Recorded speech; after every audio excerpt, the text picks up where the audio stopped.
Have you always wanted to get a smartwatch that doesn't rely on your phone? You don't have to Bluetooth it. Well, there are plenty of options out there in the market right now. Where we got the Gear S3 Frontier, we have the Huawei Watch 2, we have the LG Watch Sport, all bulky big watches with SIM card capabilities in it. And they're all very expensive. Well, what if I told you there was an option out there that looked like them and it was very pretty and it also had that capability, but it's much cheaper. It's actually much, much cheaper. What would you do? Would you buy it, even if it was an off-brand?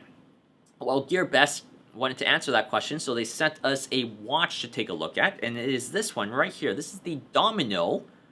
Yeah, it's called Domino DM368. It's a Chinese smartwatch that kind of resembles sort of those smartwatches. It has 3G capability, and I have been using this without a phone. I have a SIM card in here. And you know what? This thing is less than $100. Is this worth it, though? Is this good? Is this something you use? And it runs Android. Android, not Android Wear. It runs Android. It has the full-blown Google Play Store on here for you to download your favorite apps if you wanted to try it. Well, does that even make sense on this platform? We're going to check it out right now. I'm Alex with SetNoTech, and this is our full review of the Domino DM368.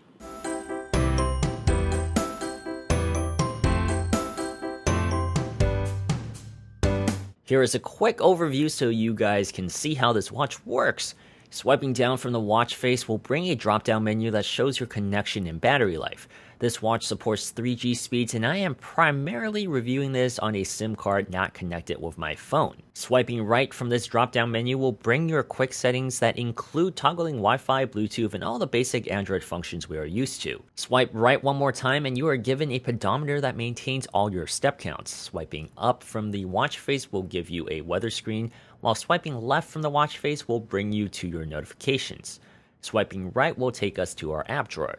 You have the option to modify the app drawer to make it circular instead of carousel, but I prefer it this way. This is all pretty similar to what we get on Android Wear. Having 3G capabilities allow for this watch to make calls without the use of a phone.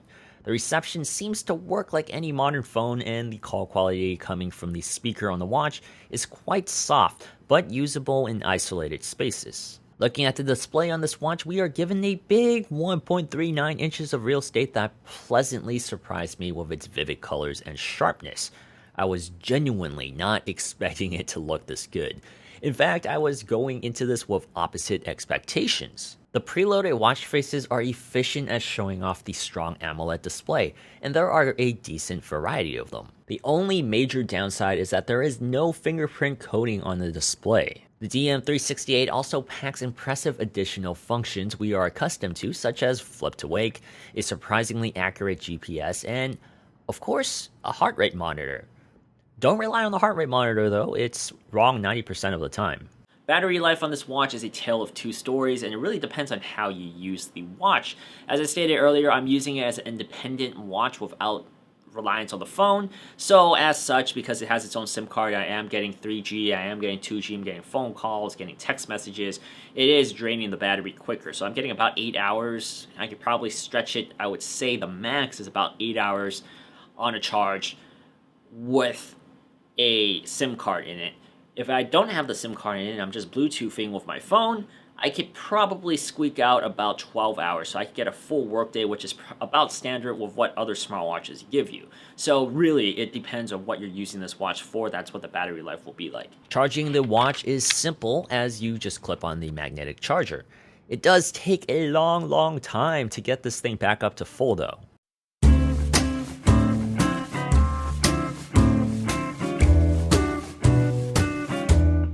SetNoTech. Let's move on to the aesthetics of the DM368. When I first unboxed it, I thought this thing was huge and it was going to look like a rock on my wrist. But after using it for a time, it's grown on me. Big watch faces have always been in style. G-Shocks, Tag Heuers. I've seen big watches for decades now. It's just never been my thing. But I've really taken a liking to the style now. It looks nice, feels solid and well built, and I have no complaints about the quality of the watch. The band is also comfortable, which is a saving grace as it is not changeable. As I stated before, we have the full Google Play Store with its library of Android apps ready to download. With 1 GB of RAM backing up a MediaTek processor, the DM368 runs Android Lollipop 5.1 relatively smoothly. I don't notice much of any slowdown when going from app to app.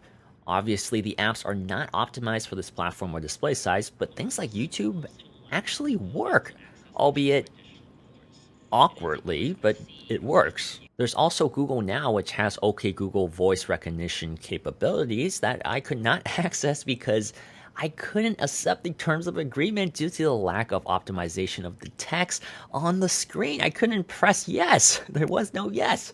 So I could never get that to work.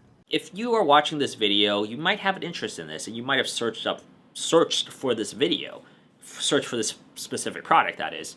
And you are probably looking at a Gear S3 Frontier or the Huawei Watch 2 or the LG Watch Sport, something a little bulky with a SIM card capability. This does not have 4G LTE, but it does have 3G, which for my testing is actually pretty decent.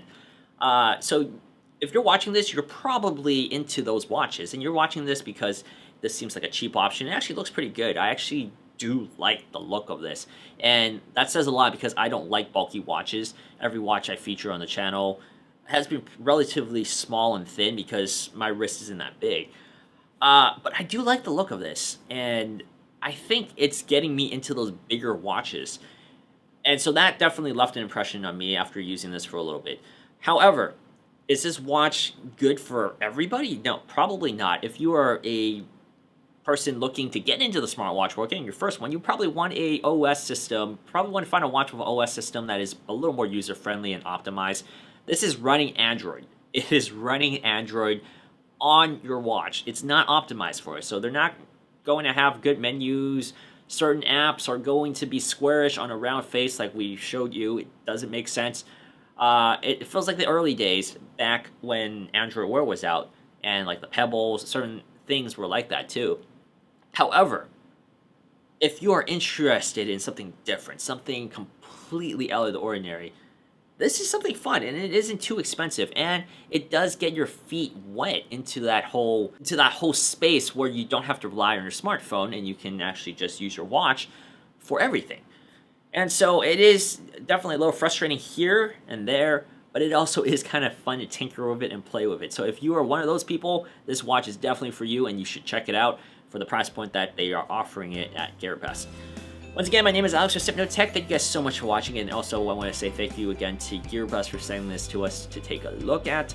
I hope you guys enjoyed the video. We are going to have a bunch of other things to take a look at very soon, so I'll see you guys next time. If you like this video, be sure to like, comment, and subscribe. Also, hit the bell button below so that you don't miss a single video in the future. I'll see you guys next time. Bye!